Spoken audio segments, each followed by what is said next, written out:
High students,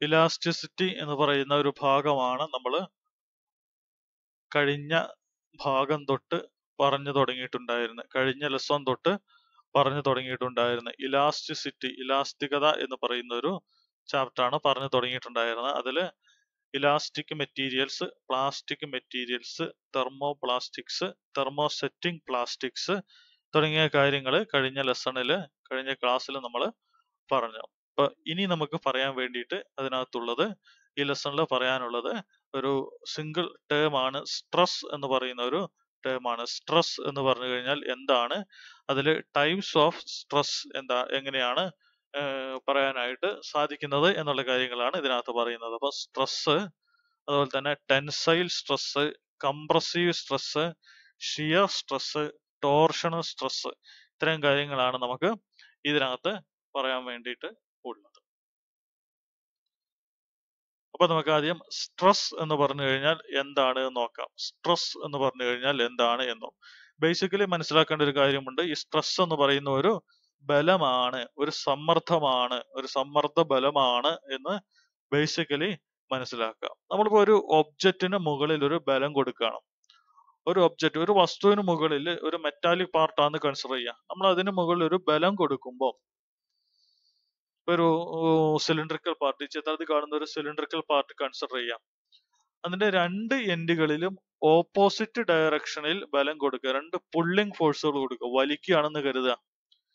തീർച്ചയായിട്ടും ഈ ബലത്തിന്റെ എമൗണ്ടിനനുസരിച്ച് ഈ ഒബ്ജക്റ്റിന് മുകളിൽ എന്തെങ്കിലും മാറ്റങ്ങൾ ഉണ്ടാകും. അല്ലെങ്കിൽ ഒബ്ജക്റ്റ് ബ്രേക്ക് ചെയ്യാൻ വേണ്ടിയോ അല്ലെങ്കിൽ അതിന്റെ ഷേപ്പിന് മാറ്റം വരുത്താൻ വേണ്ടിയിട്ടോ ശ്രമിക്കും. അപ്പൊ ഈ ബലത്തിന് വിത്ത്സ്റ്റാൻഡ് ചെയ്യാൻ വേണ്ടി, താങ്ങാൻ വേണ്ടിയിട്ട് ഈ ബലത്തിന്റെ എമൗണ്ടിനനുസരിച്ചിരിക്കും ഇതിന് മുകളിൽ വരുന്ന ഷേപ്പ് ചേഞ്ചുകളോ അല്ലെങ്കിൽ ബ്രേക്ക് ചെയ്യുന്നതിന് വേണ്ടിയിട്ടുള്ള സമയമോ ഒക്കെ ഈ ഫോഴ്സിന്റെ എമൗണ്ടിനനുസരിച്ചിരിക്കും. അപ്പൊ നമ്മൾ ഇങ്ങനെ ഒരു ഫോഴ്സ് കൊടുക്കുക, ഒരു മെറ്റാലിക് പാർട്ട് അല്ലെങ്കിൽ ഒരു ഒബ്ജക്റ്റിന് ഒരു പുള്ളിങ് ഫോഴ്സ് അല്ലെങ്കിൽ ഒരു ഫോഴ്സ്, ഏതോ ഒരു തരത്തിലുള്ള ഒരു ഫോഴ്സ് നമ്മൾ കൊടുക്കുകയാണെന്നുണ്ടെങ്കിൽ അതിന്റെ എഫക്റ്റ് ഉണ്ടാക്കാൻ വേണ്ടി, ആ ഫോഴ്സിനെ വിത്ത്സ്റ്റാൻഡ് ചെയ്യാൻ വേണ്ടി, എന്തെങ്കിലും ഒരു എഫക്റ്റ് ഉണ്ടാക്കാൻ വേണ്ടി ഈ ഒബ്ജക്റ്റ് ശ്രമിക്കും. അങ്ങനെ ഒരു എഫക്റ്റ് ഉണ്ടായിക്കൊണ്ടാണ് ഈ ഫോഴ്സിനെ അത് വിത്ത്സ്റ്റാൻഡ് ചെയ്യുക. അപ്പൊ അങ്ങനെ വരുന്ന ഒരു സന്ദർഭത്തിൽ ഈ എഫക്റ്റ് ഉണ്ടാകുന്നതിന് മുന്നേ ഈ ഫോഴ്സിനെ വിത്ത്സ്റ്റാൻഡ് ചെയ്യുന്നത് എന്തെങ്കിലും തരത്തിലുള്ള രൂപമാറ്റം വരുത്തിക്കൊണ്ടായിരിക്കും.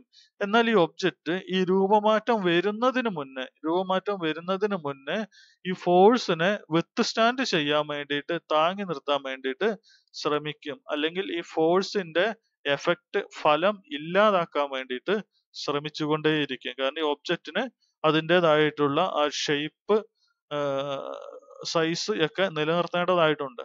അപ്പൊ അത് നശിപ്പിക്കാൻ വേണ്ടിയിട്ടാണ് ഒരു എക്സ്റ്റേണൽ ഫോഴ്സ് കൊടുക്കുന്നത്. അപ്പൊ അങ്ങനെ ഒരു ഫോഴ്സ് വന്നു കഴിഞ്ഞാൽ തീർച്ചയായിട്ടും ഈ ഒബ്ജക്റ്റ് അതിനെ എതിർക്കും. എതിർത്തില്ല എന്നുണ്ടെങ്കിൽ ആദ്യം പറഞ്ഞ പോലെ അതിന് രൂപമാറ്റം വരും അല്ലെങ്കിൽ പൊട്ടിപ്പോവുകയും ചെയ്യും. അപ്പൊ എങ്ങനെ വന്നു കഴിഞ്ഞാലും ഈ ഫോഴ്സിന്റെ എഫക്റ്റിനെ ഇല്ലാതാക്കാൻ വേണ്ടിയിട്ട് ഈ ഒബ്ജക്റ്റ് പരിശ്രമിച്ചുകൊണ്ടേയിരിക്കും. ആ പരിശ്രമം എന്ന് പറയുന്നത് ഈ ഫോഴ്സ് ഏത് ദിശയിലാണോ കൊടുക്കുന്നത്, ഇതിന്റെ രൂപമാറ്റം വരുത്താൻ വേണ്ടി ഒരു ഫോഴ്സ് കൊടുക്കുന്നുണ്ട്. ആ ഫോഴ്സ് ഏത് ദിശയിലാണോ ഉള്ളത് അതിന്റെ ഓപ്പോസിറ്റ് ഡയറക്ഷനിൽ, അതിന്റെ എതിർ ദിശയിൽ ഒരു ഇന്റേണൽ ഫോഴ്സ് ഈ ഒബ്ജക്റ്റ് പ്രയോഗിക്കും. നമ്മൾ എക്സ്റ്റേണൽ ആയിട്ട് ഒരു ഫോഴ്സ് കൊടുത്തു ഈ ഒബ്ജക്റ്റിന്റെ സൈസിന്, ഷേപ്പിനൊക്കെ മാറ്റം വരുത്താൻ വേണ്ടി.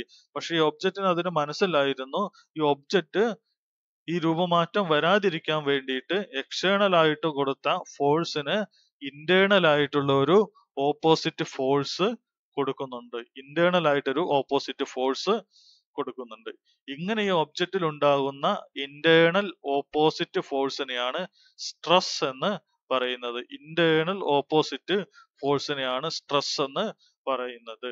ബാഹ്യ സമ്മർദ്ദത്തെ അതിജീവിക്കാൻ വേണ്ടി ആന്തരികമായിട്ട് ഉണ്ടാകുന്ന ഒരു സമ്മർദ്ദമാണ് സ്ട്രെസ് എന്ന് പറയുന്നത്. ഒരു ബാഹ്യമായിട്ട് ഒരു ബലം കൊടുത്തു, എക്സ്റ്റേണൽ ഫോഴ്സ് കൊടുത്തു ഈ ഒബ്ജക്റ്റിനെ നശിപ്പിക്കാൻ വേണ്ടി. നശിപ്പിക്കുക എന്ന് പറയുമ്പോൾ അതിന്റെ രൂപത്തിനും വലുപ്പത്തിനൊക്കെ മാറ്റം വരുത്താൻ വേണ്ടിയിട്ട് ശ്രമിച്ചു.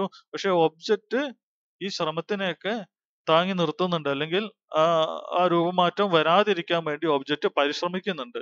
ആ പരിശ്രമിക്കുന്നത് എന്ന് പറയുന്നത് ഇങ്ങനെയാണ്: ഏത് ദിശയിലാണോ എക്സ്റ്റേണൽ ആയിട്ടുള്ള ബലം കൊടുത്തത് അതിന്റെ എതിർ ദിശയിൽ എക്സ്റ്റേണൽ ആയിട്ട് കൊടുത്ത അതേ ബലം തിരിച്ചു നൽകും. ആ തിരിച്ചു നൽകും. അങ്ങനെയാണ് ഇതിന്റെ രൂപമാറ്റത്തിന് ഇത് തടയാൻ വേണ്ടിയിട്ട് ശ്രമിക്കുന്നത്. ബലം ഒരു പരിധി കൂടുതലായി കഴിഞ്ഞാൽ പൊട്ടിപ്പോകും. നമ്മൾ അത്രയും കാര്യങ്ങൾ പറയുന്നില്ല. ഈ ഇന്റേണൽ ആയിട്ട് ഓപ്പോസിറ്റ് ഫോഴ്സ് കൊടുക്കും ഒരു ഒബ്ജക്റ്റ് എക്സ്റ്റേണൽ ഫോഴ്സിന്റെ എഫക്റ്റിനെ ഇല്ലാതാക്കാൻ വേണ്ടി. ആ ഇന്റേണൽ ഓപ്പോസിറ്റ് ഫോഴ്സിനെയാണ് നമ്മൾ സ്ട്രെസ് എന്ന് പറയുന്നത്. അപ്പം stress is the internal opposite force to the external load. ബാഹ്യമായിട്ട് കൊടുക്കുന്ന ലോഡ്, അതിനാണ് ഫോഴ്സ് എന്ന് പറഞ്ഞത്. അതിന് എതിർ ദിശയിൽ ഇന്റേണൽ ആയിട്ട് എതിർ ദിശയിൽ കൊടുക്കുന്ന ഒരു ബലമുണ്ട്. അതിനെയാണ് സ്ട്രെസ് എന്ന് പറയുന്നത്. പെർ യൂണിറ്റ് ഏരിയ, എത്ര ഏരിയയിലാണ് കൊടുക്കുന്നതെന്ന് കൂടി കൺസിഡർ ചെയ്യണം. Internal opposite force per unit area, അതിനാണ് നമ്മൾ സ്ട്രെസ് എന്ന് പറയുന്നത്. ഈ ഇന്റേണൽ ഓപ്പോസിറ്റ് ഫോഴ്സിന്റെ എമൗണ്ട് എന്ന് പറയുന്നത് എക്സ്റ്റേണൽ ഫോഴ്സ് എത്രയാണ് അപ്ലൈ ചെയ്യുന്നത് അതിന് തുല്യമാണ്. എത്ര ഫോഴ്സ് ആണ് അപ്ലൈ ചെയ്യുന്നത്, ബാഹ്യമായിട്ട് എത്രയാണ് കൊടുക്കുന്നത്, അത് തന്നെയാണ് ആന്തരികമായിട്ട് ഇന്റേണൽ ആയിട്ടുണ്ടാകുന്ന ഫോഴ്സിന്റെ എമൗണ്ട്. മാഗ്നിറ്റ്യൂഡില് തുല്യം തന്നെ ആണ്. അതുപോലെ തന്നെ ഈ സ്ട്രെസ്സിന്റെ എമൗണ്ട് ഡിപ്പെൻഡ് ചെയ്യുന്നത് ബാഹ്യമായിട്ട് എത്രത്തോളം ബലം കൊടുക്കുന്നുണ്ടോ അതിന് അനുസരിച്ചിരിക്കും. ചെറിയ ബലമാണ് കൊടുക്കുന്നതെങ്കിൽ ചെറിയ സ്ട്രെസ് മതി. അതിന്റെ ഓപ്പോസിറ്റ് എന്ന് പറയുന്നത് ചെറിയ ബലം തന്നെയായിരിക്കും. വലിയ ബലം കൊടുക്കുകയാണെങ്കിൽ അതേ എമൗണ്ടിലുള്ള വലിയ ഇന്റേണൽ ഫോഴ്സ് തന്നെ കൊടുക്കണം. അപ്പൊ സ്ട്രെസ് എന്ന് പറയുന്നത് ഫോഴ്സിന്റെ എമൗണ്ടിനെ ആശ്രയിച്ചിരിക്കും. കൂടുതൽ ഫോഴ്സ് ഉണ്ടെങ്കിൽ ക്രിയേറ്റ് ചെയ്യപ്പെടുന്ന സ്ട്രെസ്സും കൂടുതൽ ആയിരിക്കുകയും ചെയ്യും. അപ്പോൾ ഇതിനെ സിഗ്മ എന്ന് പറയുന്ന ഒരു സിമ്പൽ ഉപയോഗിച്ചുകൊണ്ടാണ് നമ്മൾ സ്ട്രെസ്സിനെ സൂചിപ്പിക്കുന്നത്. അപ്പൊ stress equal to force applied divide by area of original cross section. അതാണ് പറഞ്ഞത്. Internal opposite force per unit area, എത്രയാണ് ഏരിയ ഉള്ളത് അത് unit area. Internal opposite force apply ചെയ്യുന്ന ഫോഴ്സിന് തുല്യമായതുകൊണ്ട് ഇവിടെ അപ്ലൈഡ് ഫോഴ്സ് എന്ന് എഴുതി. അപ്പൊ stress equal to applied force divide by area of original cross section. Simple ആയിട്ട് പറയുകയാണെങ്കിൽ stress equal to force by area. Stress equal to force by area. Unit newton per metre square in SI system. ഫോഴ്സിന് unit newton ആണ്. അതുപോലെ തന്നെ ഏരിയയുടെ unit metre square ആണ്. അതുകൊണ്ട് സ്ട്രെസ്സിന്റെ unit newton per metre square in SI system. അതുപോലെ തന്നെ CG സിസ്റ്റത്തിലാണെങ്കിൽ ഡൈൻ പെർ സെന്റിമീറ്റർ സ്ക്വയർ. നമുക്ക് ടൈപ്സ് ഓഫ് സ്ട്രെസ്, എങ്ങനെയാണ് ഈ എക്സ്റ്റേണൽ ബലം കൊടുക്കുന്നത്, എക്സ്റ്റേണൽ ഫോഴ്സ് എങ്ങനെയാണ് അല്ലെങ്കിൽ ഏതൊക്കെ ദിശയിലാണ് കൊടുക്കുന്നത് എന്നതിനനുസരിച്ച് ഈ ഇന്റേണൽ ഓപ്പോസിറ്റ് ഫോഴ്സുകളുടെ ദിശയ്ക്കും വ്യത്യാസം വരും. അതിനനുസരിച്ച് നമുക്ക് അതിനെ ടെൻസൈൽ സ്ട്രെസ് എന്നും ഷിയർ സ്ട്രെസ് എന്നും കംപ്രസീവ് സ്ട്രെസ് എന്നും ടോർഷണൽ സ്ട്രെസ് എന്നും ഒക്കെ വിവിധ പേരുകളിൽ വിളിക്കാനായിട്ട് സാധിക്കുകയും ചെയ്യും. വിവിധ പേരുകൾ വിളിക്കുന്നു എന്നുണ്ടെങ്കിലും അവയുടെ എമൗണ്ട് കാണാൻ വേണ്ടി ഒറ്റ ഇക്വേഷൻ ആണ് ഉപയോഗിക്കുന്നത്. Stress equal to force by area. Tensile stress ആണെങ്കിൽ ടെൻസൈൽ ഫോഴ്സ് ബൈ ഏരിയ എന്നുള്ള രീതിയിലേക്ക് മാറുകയും ചെയ്യും. അപ്പൊ എന്താണ് ടെൻസൈൽ സ്ട്രെസ് എന്ന് നോക്കാം. ടെൻസൈൽ സ്ട്രെസ്, ടെൻഷൻ എന്ന് പറഞ്ഞാൽ മുറുക്കം, വലിച്ചു കഴിയുമ്പോഴാണ് അല്ലെങ്കിൽ ഒരു പുള്ള് കൊടുക്കുമ്പോഴാണ് ഒരു സ്ട്രെസ് ഉണ്ടാവുന്നത്, ഒരു ടെൻഷൻ ഉണ്ടാകുന്നത്. ഒരു ഒബ്ജക്റ്റിൽ ബലം കൊടുക്കുകയാണ്, ഓപ്പോസിറ്റ് ഡയറക്ഷനിൽ പുള്ളിങ് ഫോഴ്സ് ആണ് കൊടുക്കുന്നത്. വലിക്കുകയാണ് എങ്കിൽ വലിച്ചു മുറിക്കാൻ വേണ്ടി അല്ലെങ്കിൽ വലിച്ചു പൊട്ടിക്കാൻ വേണ്ടി നോക്കുക.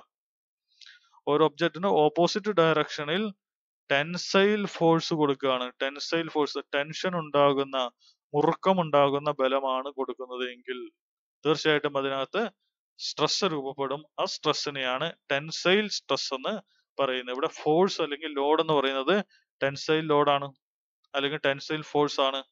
ഡിവൈഡഡ് ബൈ ഒബ്ജക്റ്റിന്റെ ക്രോസ് സെക്ഷണൽ ഏരിയ, ഒബ്ജക്റ്റിന്റെ അഗ്രതല വിസ്തീർണം എത്രയുണ്ടോ അതിനെയാണ് നമ്മൾ ടെൻസൈൽ സ്ട്രെസ് എന്ന് പറയുന്നത്. ഇന്റേണൽ ഓപ്പോസിറ്റ് ഫോഴ്സ്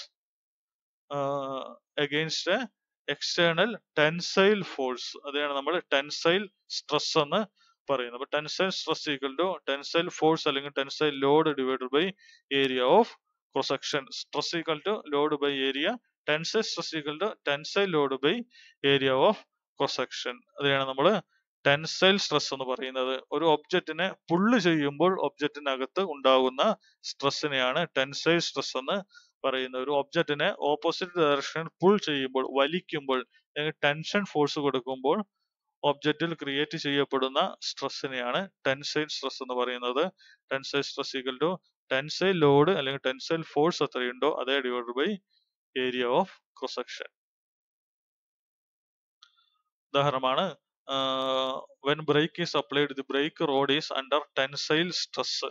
ഇപ്പൊ ടൂ വീലറിന്റെ ഒക്കെ ആണെങ്കിൽ ബ്രേക്ക് അപ്ലൈ ചെയ്ത് കഴിയുമ്പോൾ ബ്രേക്ക് റോഡ് ഉണ്ട്, ഒരു മെറ്റാലിക് റോഡ്.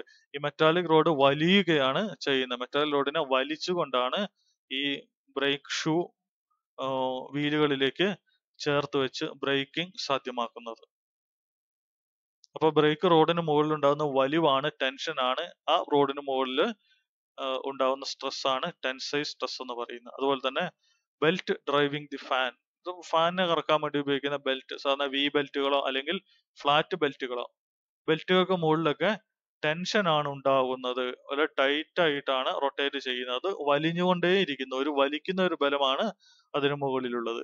ആ ബെൽറ്റിന് മുകളിൽ ഉണ്ടാകുന്ന സ്ട്രെസ് എന്ന് പറയുന്നത് ടെൻസൈൽ സ്ട്രെസ് ആണ്. അതുപോലെ തന്നെ ക്രെയിന്റെ റോപ്പുകളൊക്കെ, ക്രെയിന്റെ റോപ്പുകൾ, ആ ക്രെയിൻ റോപ്പിന്റെ മുകളില് വലിയൊരു ഭാരം വരുന്നുണ്ട്, വലിയൊരു ലോഡ് വരും. അപ്പം ക്രെയിൻ റോപ്പിന് ടെൻഷൻ ആണ് ഉണ്ടാവുന്നത്. ക്രെയിൻ റോപ്പിൽ ഉണ്ടാവുന്ന ഈ ടെൻസൈൽ ഫോഴ്സിന്റെ എഫക്റ്റിനെ നമുക്ക് അതിന്റെ ടെൻസൈൽ ഫോഴ്സ് ഡിവൈഡ് ബൈ ആ റോപ്പിന്റെ ക്രോസ് സെക്ഷണൽ ഏരിയ നമുക്ക് ടെൻസൈൽ സ്ട്രെസ് ആക്കി എടുക്കാനായിട്ട് സാധിക്കും. അപ്പൊ എവിടെയാണോ ടെൻഷൻ ഉണ്ടാവുന്നത്, എവിടെയാണോ വലിവ് പുള്ളിങ് ഉണ്ടാവുന്നത്, അവിടേക്ക് ഉണ്ടാവുന്ന സ്ട്രെസ് ടെൻസൈൽ സ്ട്രെസ് ആണ്.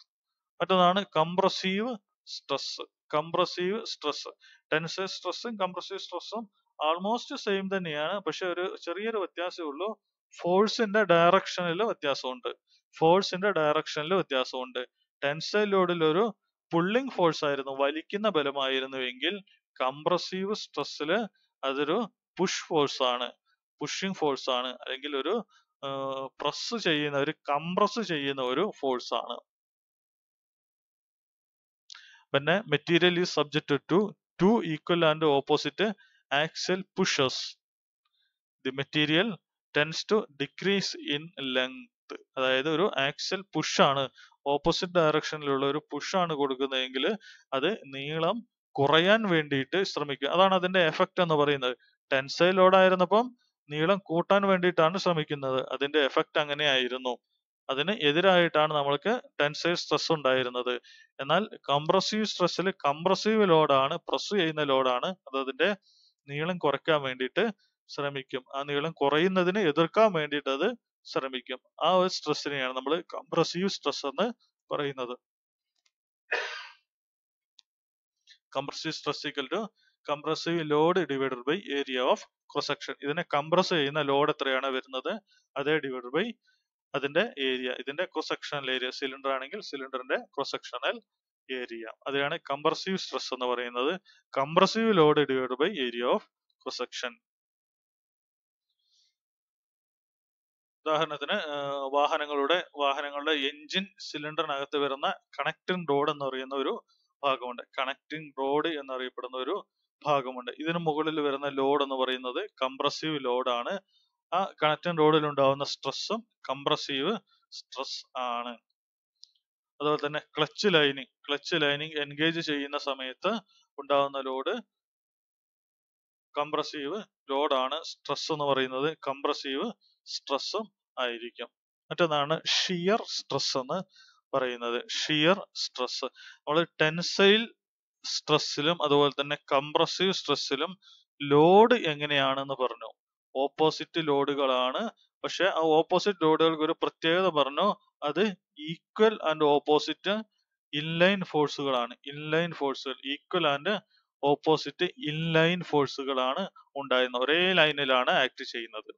എന്നാൽ ഷിയർ സ്ട്രെസ്സിൽ നോക്കുക, ഇവിടെയും ലോഡ് ഉണ്ട്, ഈക്വൽ ആൻഡ് ഓപ്പോസിറ്റ് ലോഡ്സ്, പക്ഷെ ഇൻലൈൻ ആയിട്ടല്ല ആക്ട് ചെയ്യുന്നത്, ടാൻജൻഷ്യൽ ആയിട്ടാണ്.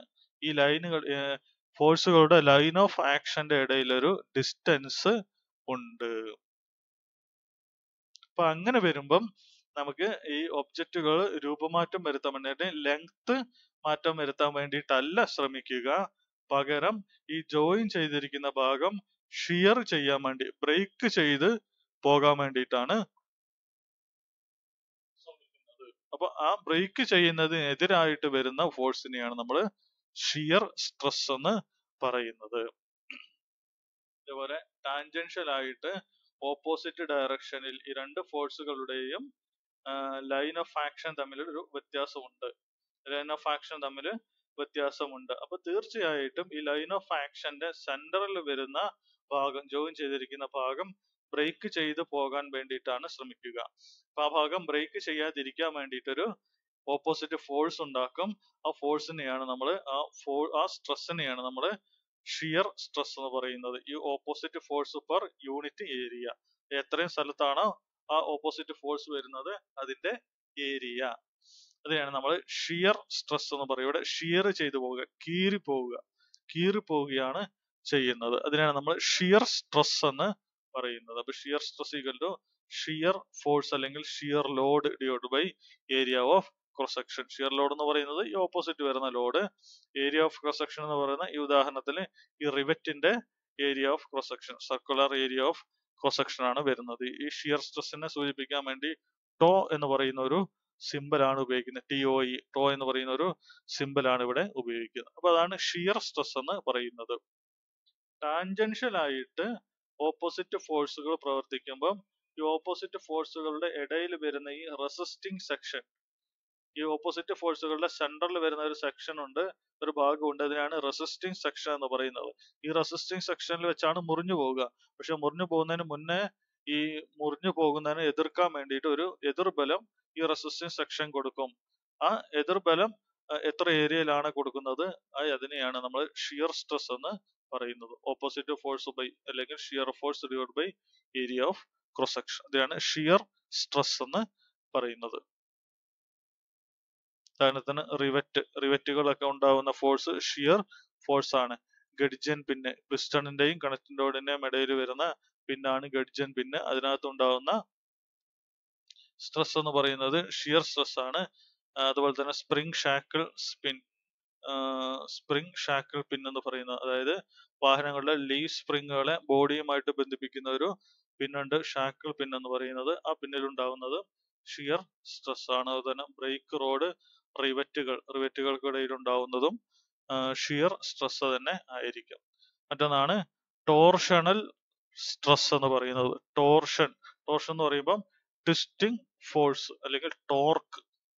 ട്വിസ്റ്റിംഗ് ഫോഴ്സ് ഉണ്ടാകുമ്പോൾ ആ ട്വിസ്റ്റിംഗ് ഫോഴ്സിനെ എതിർക്കാൻ വേണ്ടിയിട്ട് അല്ലെങ്കിൽ ട്വിസ്റ്റിംഗ് ഫോഴ്സിന്റെ എഫക്റ്റിനെ ഇല്ലാതാക്കാൻ വേണ്ടിയിട്ട് വസ്തുക്കൾ രൂപപ്പെടുന്ന സ്ട്രെസ് ആണ് ടോർഷണൽ സ്ട്രെസ് എന്ന് പറയുന്നത്. ട്വിസ്റ്റിംഗ് ഫോഴ്സ് ഉണ്ടാകുമ്പോൾ ഇവിടെ ഒരു ഉദാഹരണത്തിൽ ഒരു ഷാഫ്റ്റ് കണ്ടു. ഈ ഷാഫ്റ്റിന്റെ രണ്ട് എൻഡുകളും ഓപ്പോസിറ്റ് ഡയറക്ഷനിൽ ട്വിസ്റ്റ് ചെയ്യുകയാണ്. ഒന്ന് ആന്റി ക്ലോക്ക് വൈസ് ഡയറക്ഷനിൽ, മറ്റൊന്ന് ക്ലോക്ക് വൈസ് ഡയറക്ഷൻ. ഓപ്പോസിറ്റ് ഡയറക്ഷനിൽ ട്വിസ്റ്റ് ചെയ്യുകയാണ് ചെയ്യുന്നത്. ഇതിനാണ് ഓപ്പോസിറ്റ് ഡയറക്ഷനിൽ റൊട്ടേറ്റ് ചെയ്യിക്കുന്നതിനെയാണ് നമ്മൾ ട്വിസ്റ്റിംഗ് എന്ന് പറയുന്നത്. ഇങ്ങനെ ട്വിസ്റ്റ് ചെയ്യാൻ വേണ്ടി ശ്രമിക്കുമ്പോൾ ഈ ഒബ്ജക്റ്റ് കേടുവന്നു പോകും. ഇതേ രീതിയിൽ ട്വിസ്റ്റ് ചെയ്ത് കഴിഞ്ഞാൽ ഈ ഒബ്ജക്റ്റ് കേടുവന്നു പോകും, മുറിഞ്ഞു പോകും. അപ്പൊ അങ്ങനെ ട്വിസ്റ്റ് ചെയ്യാതിരിക്കാൻ വേണ്ടി ഈ ഒബ്ജക്റ്റിനകത്ത് ട്വിസ്റ്റിങ്ങിന് എതിരായിട്ടൊരു ഓപ്പോസിറ്റ് ബലം ഉണ്ടാകും. അതിനാണ് ടോർഷണൽ സ്ട്രെസ് എന്ന് പറയുന്നത്. Torsional stress equal to twisting force അല്ലെങ്കിൽ twisting load divide by area of cross section. ഈ ഷാഫ്റ്റിനെ ട്വിസ്റ്റ് ചെയ്യുന്ന, തിരിക്കുന്ന ബലം എത്രയുണ്ടോ അതിന് ഈക്വൽ ആണ് ഓപ്പോസിറ്റ് ഫോഴ്സ് വരുന്നത്. അപ്പൊ ട്വിസ്റ്റിംഗ് ഫോഴ്സ് ഡിവൈഡ് ബൈ ഈ ട്വിസ്റ്റ് ചെയ്യാൻ വേണ്ടി കൊടുക്കുന്ന ഈ സർഫസിന്റെ ഏരിയ, ക്രോസ് സെക്ഷണൽ ഏരിയ എത്രയുണ്ടോ അതും കൂടി ചേർത്ത് twisting force divide by area of cross section, അതിനാണ് ടോർഷണൽ സ്ട്രെസ് എന്ന് പറയുന്നത്. സാധാരണയായിട്ട് ഈ റൊട്ടേറ്റ് ചെയ്യപ്പെടുന്ന ഷാഫ്റ്റുകളുണ്ട്. ഈ ഷാഫ്റ്റുകൾക്കൊക്കെ ഈ ടോർഷണൽ സ്ട്രെസ് ആണ് ഉണ്ടാവുന്നത്. ഉദാഹരണത്തിന് വാഹനത്തിന്റെ റിയർ ആക്സിൽ ഹബിൽ നിന്നും ഡ്രൈവ് വരുന്നത് ഇങ്ങനെയാണ്, അല്ലെങ്കിൽ ഹബിലേക്ക് ഡ്രൈവ് എത്തിക്കുന്നത് റൊട്ടേഷൻ വഴിയാണ്. അപ്പൊ ഷാഫ്റ്റ് റൊട്ടേറ്റ് ചെയ്യുകയാണ്. റൊട്ടേറ്റ് ചെയ്തുകൊണ്ടാണ് ഒരു എൻഡിൽ നിന്നും രണ്ടാമത്തെ എൻഡിലേക്ക് ഡ്രൈവ് എത്തിക്കുന്നത്. അപ്പൊ അവിടെ റൊട്ടേറ്റ് ചെയ്യുന്ന ഷാഫ്റ്റിന് ടോർഷണൽ സ്ട്രെസ് ആണ് ഉണ്ടാവുന്നത്. ക്രാങ്ക് ഷാഫ്റ്റ് റൊട്ടേറ്റ് ചെയ്യുന്ന ഭാഗമാണ്, അവിടെ ഉണ്ടാകുന്ന സ്ട്രെസ് എന്ന് പറയുന്നത് ടോർഷണൽ ആണ്. കോയിൽ സ്പ്രിങ്ങിനെ എക്സ്പാൻഡ് ചെയ്യുമ്പോൾ അത് റൊട്ടേറ്റ് ചെയ്തുകൊണ്ടാണ് എക്സ്പാൻഡ് ചെയ്യുക. അവിടെയും ഉണ്ടാവുന്നത് ടോർഷണൽ സ്ട്രെസ് ആണ്. വാഹനത്തിന്റെ പ്രൊപ്പല്ലർ, ഷാഫ്റ്റ്, അതുപോലെ തന്നെ മോട്ടോർ ഷാഫ്റ്റുകൾക്കൊക്കെ റൊട്ടേറ്റ് ചെയ്യുന്ന ഭാഗങ്ങൾക്കൊക്കെ ഉണ്ടാവുന്ന സ്ട്രെസ് എന്ന് പറയുന്നത് ടോർഷണൽ സ്ട്രെസ് ആണ്. ടെസ്റ്റിംഗ് ഫോഴ്സ് ആണുള്ളത്, അതുകൊണ്ട് ടോർഷണൽ സ്ട്രെസ് ആണ് ഉള്ളത്. അപ്പൊ ഇത്രയും ഭാഗങ്ങളാണ് ഈ ഇലാസ്റ്റിസിറ്റിയിലെ ഈ ഭാഗത്ത് പറയാൻ വേണ്ടിയിട്ടുണ്ടായിരുന്ന. സ്ട്രെസ് എന്ന് പറയുന്ന ഭാഗവും വിവിധ തരത്തിലുള്ള സ്ട്രെസ്സുകളുമാണ് പറഞ്ഞത്. അത് എവിടെയൊക്കെ ഉണ്ടാകുന്നു എന്നുള്ള കാര്യങ്ങളാണ് പറഞ്ഞിട്ടുണ്ടായിരുന്നത്.